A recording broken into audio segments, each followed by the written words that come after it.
Pad Kaprao, Khao Pad, Khao Man Gai, Som Tam Thai, Khanom Jeen, Laab, Pad Siu, Som Tam Pla Ra. อาหารไทยที่ออกเสียงเพี้ยนที่สุด Today we're going to look at the most popular Thai dishes, but they're also the most mispronounced. Now, last week, you probably saw the clips that I put out on the most mispronounced Thai place names by foreigners, by YouTubers and long-term expats. And I'm not doing this to take the mickey out of these people. I just really think it's important. If you're living in a place and you're in tune with what's going on around you, well, then you'll be listening out to how people actually say things, say place names, say food names. And if you're here for any period of time, you'll do the courtesy of learning how to say that. And so when I heard this clip yesterday, I listened to it and I really had to struggle to listen to a few things that he said. And there's one dish in there, Som Tam Pla, Som Tam Pla, Som Tam Pla, that I still, for the life of me, really can't figure out what he's saying. Maybe we can do it this time around. But I really hope that my analysis in this clip today is going to help a lot of people out there not just pronounce Thai dishes properly, but also realize some of the things that are affecting the way you sound when you're saying place names, street names, food names to people in Thailand. You might be getting frustrated because maybe they don't understand you. And so today I'll show you why maybe you're not being understood and how to fix it. Okay, let's go. National fraud. And finally, Pad Kaprao. Okay, I'll say Pad Kaprao. The whole A issue is coming up here again that we saw in place names. In English, I say you say a. Now it sounds like this guy has an Irish accent, and so it's a natural thing to say a where many other English speakers say a.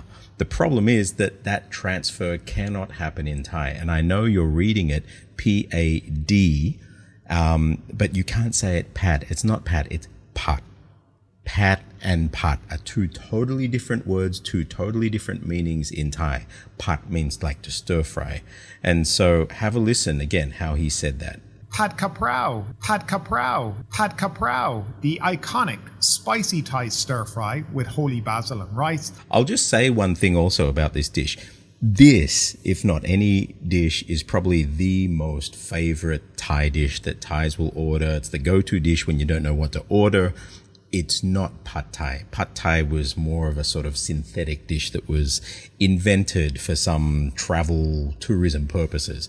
But pad Kaprao. Now there's a big difference between Kaprao basil and Horapa basil. So the basil that you get in the West is probably Horapa, and Kaprao is different. So I've been to the US, to Europe, to Australia ordering Kaprao, and I can say for most Thai restaurants that are not run by real Thais, that you will not get proper Kaprao. You'll probably get Horapa, and the taste is very different. After topping the list in 2022, Pad Kaprao briefly lost a crown to Khao Pad. Okay, this is another issue. Have a look at this. So we have the word khao. I'll just write it here in Thai. Okay, so you can see the tone going down there.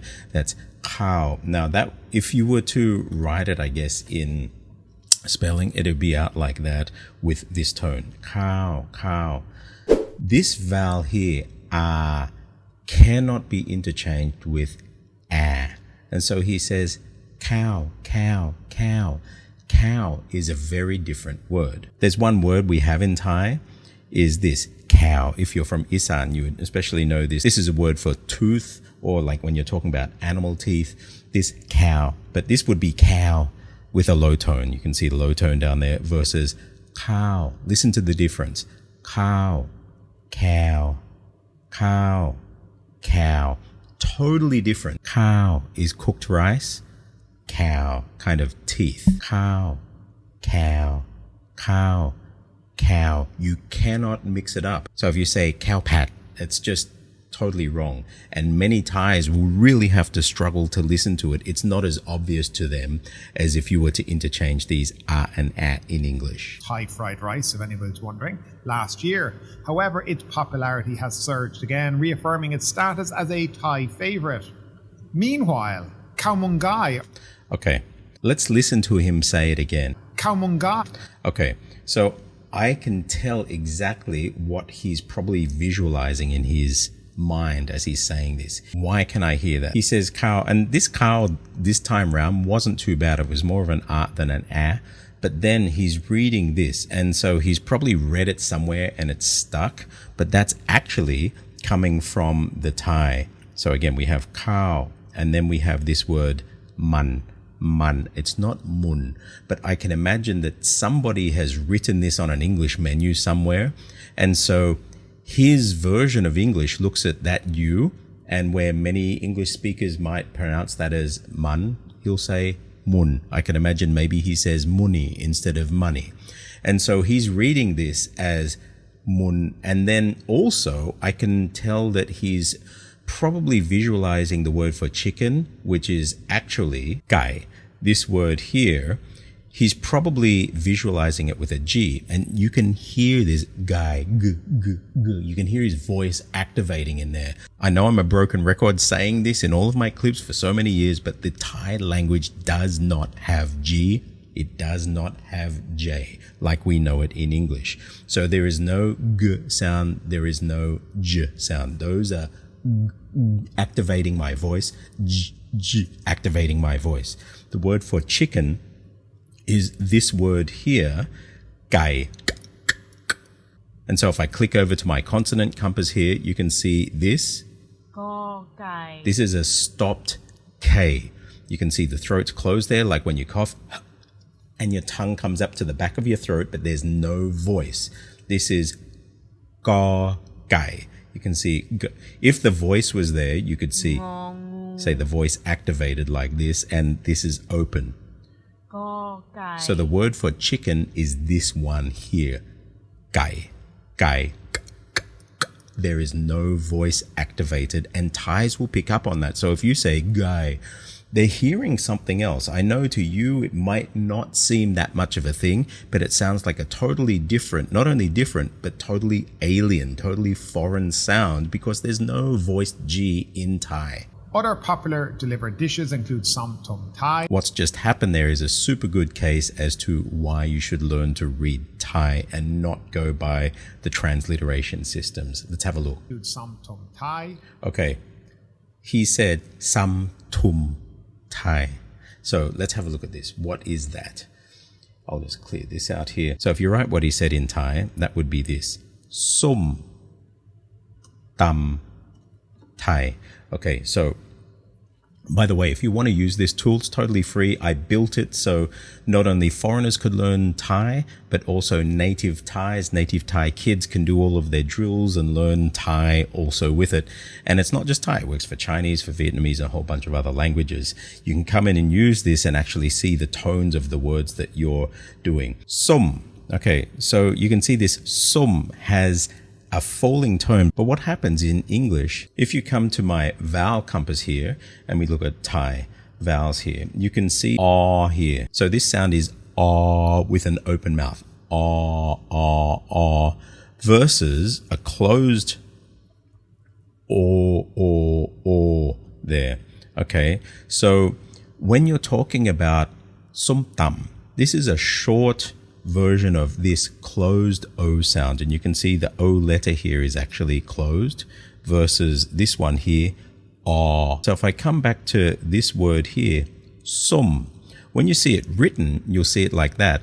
Now in English, we just have maybe ah, like on and off. And so this gets pronounced som. However, as an Australian, I would say som, but Americans might say sam.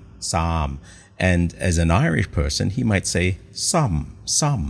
And so from an Irish speaker, or from an American speaker when they're saying this, versus the Australian som, is totally different. And all of them are wrong because it's this closed, short or. Som. And so this, there's actually no vowel marker there because when you have two consonants together, an initial and a final in Thai, the default vowel is this short or, unless otherwise stated. And so this is som, with my mouth closed like a cat's bum. Som. It's not som. If your mouth is opening like this, it's wrong. And then the next word, now I wrote tam because I'm used to reading it, but I can tell that he's probably thinking tum because he did this tum again. So he said som tum, which is totally wrong. It's som tam. And the other thing that he did here, he aspirated his th in tum. So you're, instead of getting som tam, which is, you've got a short vowel that's an closed or sum and a falling tone, and then you've got tam, it's an unaspirated T. So have a look here. This is the T. To tao. Okay, so the tongue is right up on the teeth here. The throat's closed. To tao. As opposed to to tahan. Notice the tongue is totally changing here. Listen to the difference between these.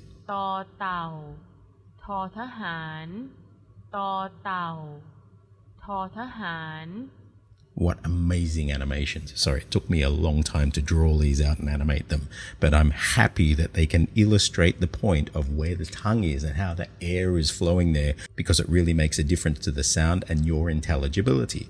And so when we come back here, if you're saying the simple dish of som tam, it's not sam tum or sam tum. That is a totally different word. Sam tum sounds like you're saying 9 p.m.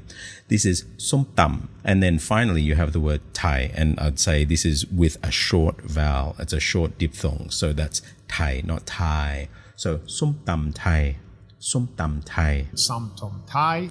Som Tam Thai. Som Tam Thai. Whatever it was. And you can see basically every single syllable in that, and the tone and the vowel and most of the consonants are just totally different. And so any Thai is going to struggle to understand what he's saying. Now, of course, if you're ordering food, okay, you can stretch it and probably guess, but it's very, very foreign, very alien. Khanom Jeen.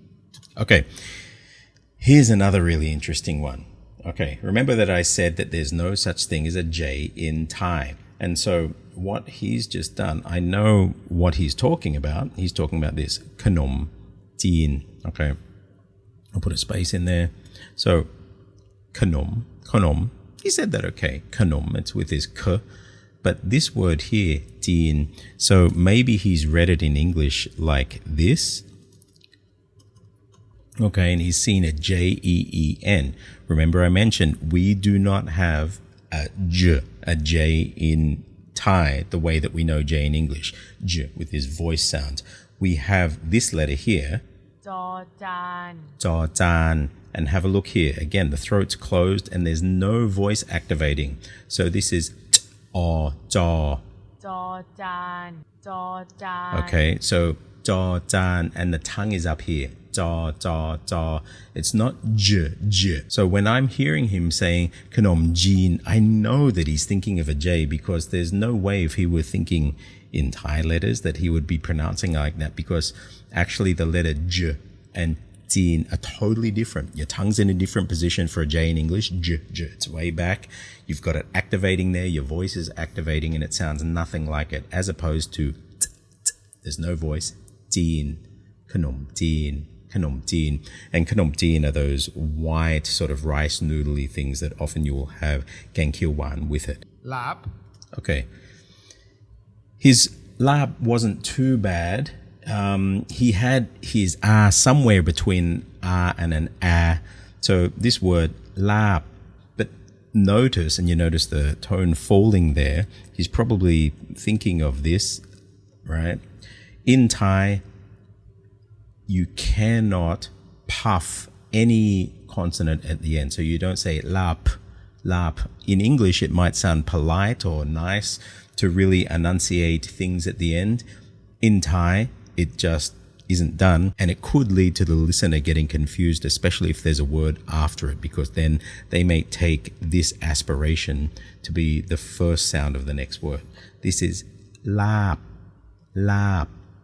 Look at the tone contour. Laab.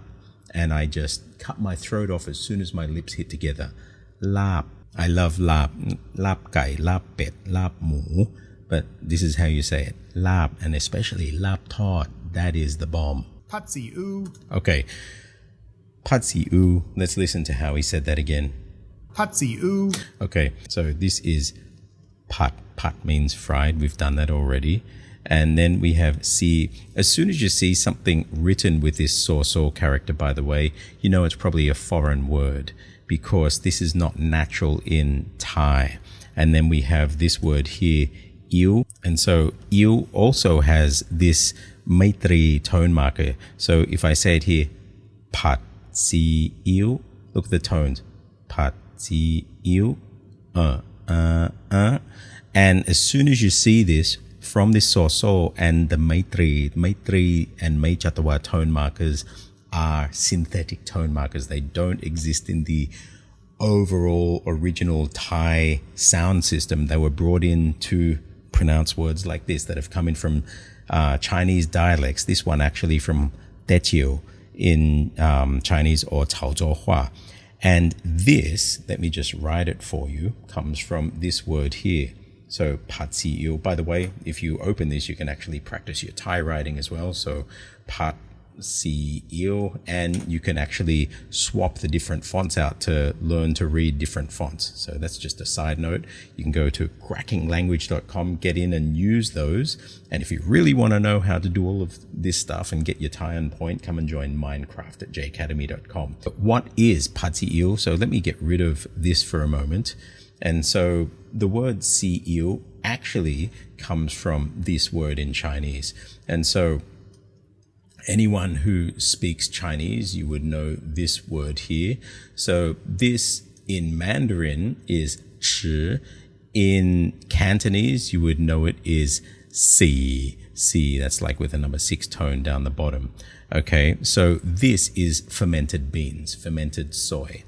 And then ew is Chaozhou Hua for this word here. We know in Mandarin is you, but in Cantonese it would be yao, so si yao. But in Hokkien or in Teochew it is si ew.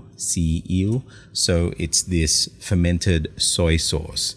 So say it with me. Si ew. You're speaking Teochew or Chaozhou Hua when you're ordering this dish in Thai. And that's because a lot of the Chinese Thais that were in Thailand, you have the Hokkien and the Teochew. You have a lot of Hailam or Hainan people here as well. So a lot of the names of Chinese dishes have these Hokkien or Teochew names in Thai. They're the standard names, not Cantonese, not Mandarin. Laab, Pad si ew, noodles, and Som Tam Pla. Okay. I have no idea what this last one is that he's saying. I can have a guess though. So we have the one that he mentioned earlier. So that's Som Tam. And so again, he said Sam Tum. Sam Tum sounds like 9 p.m. Sam Tum. But this is Som Tam. Som Tam.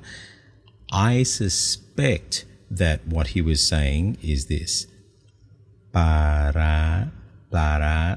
So that may be written in English like this. Pla Ra. I suspect maybe that's what he's saying. I really couldn't hear. He said pa sam tum pa, but I think it may be Som Tam Pla Ra, Som Tam Pla Ra, and he's probably merging this Pla and Ra together. I'm not sure. And then he's also aspirating this P. Again, if we come back to the consonant compass here, listen to the difference between Paw Pla and Paw Pan, and have a look at the throat here. Again, if I cough, you'll see this closes. This is your glottis. And so this is an unaspirated P for Pla, fish, versus Paw Pan. And so you can't say the word fish as pa. If you say that, Thais will just not compute. It's Pla, Pla, Pa La, Pa La. Paw Pla, Paw Pan, Paw Pla, Paw Pan. Okay, so if we come back to this one here, Pa La, Pla Ra, you might be saying, why are you, one, not pronouncing the L in the word for fish, and why are you pronouncing the R as a L? In traditional Thai, there's actually no such sound as r in modern, or even going back a couple of hundred years for r. This was, again, synthetically introduced. If you go up north, you will hear many words starting with this r as a h. So โรงเรียน is actually โรงเรียน or โรงเรียน, depending where you are. And the word pla, these clusters of r's and l's will often drop to the point that in Lao, when you write the word for fish, pla, they don't even put the l in there, it's just pa. And so most Thais will pronounce this as pa. So pala. Laab, Pad See Ew, noodles, and Som Tam Pa. Som Tam Pa. Pa. There's another word, pa, in Thai, is this word here, which means clothes or material, but I suspect it's not that. That's pa. I suspect he was saying Som Tam Pla Ra, or maybe Som Tam Pla. I'm not sure. Are you team Pad Kaprao, or do you prefer something else from the list? Let us know your favorites, as always, down in that comment section. I will. So thank you very much to this channel for being a great specimen in letting us bring out some of these issues with foreigner pronunciation of Thai. When you're coming to Thailand, if you're learning Thai, you got to understand that the rules that apply to your mother tongue, especially if it's English, cannot be transferred across to Thai. And so when you're pronouncing stuff in Thai, you can't just expect that also people are going to understand you. I would really encourage anybody spending any amount of time here, more than a couple of weeks, just get into at least how to pronounce things properly in Thai. Of course, for anyone wanting to learn Thai, get a copy of Cracking Thai Fundamentals. Come in and join the program at jacademy.com. And if you really want to learn Mindcraft, it's a 1-year subscription. You'll be with a team of people who are learning not only Thai but many other languages. We give each other support, help, all the resources you need, and get into the nitty-gritty of the language that are gonna let you get on top of your language game. I'm Stuart J. Raj. I'll see you on the other side.